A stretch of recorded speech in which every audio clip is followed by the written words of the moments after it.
Hello लोगोफोर, नै जोंना एम्फौआ बेबायदि जाबाय। बिलाइखौनो होनो बावदों, बिदिसो जाजोब्बाय। ओमफ्रायो पेपाराव दोनदोंमोन, ओमफ्राय बिलाइ होनोसै दासो।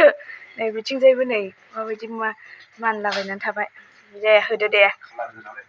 नै मोनानि बिलाइ होबाय आरोना, देरहांबायानो मोनजाथारनोसैलाय। नै इन्दि बिलाइआ बेसेबा बुरजा, बेखौ होजोबगोन आरोना, जाजोबखायो बिसोरो।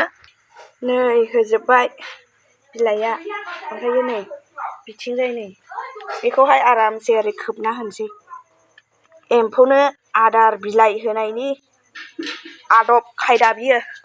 नै ओमफ्राय बेहाय मानसारदोंना, बेहाय होना होबाय। ओमफ्राय बेयावलाय नै बेहायनो गोलैसिन नामा? लोमदोंनो बियो, लोमजादों। दे होदो। होफिनबाय नै, बेयो लोमनाय नालाय जायानो बियो। नै गांनैल' होबाय आरोना, जाबाय।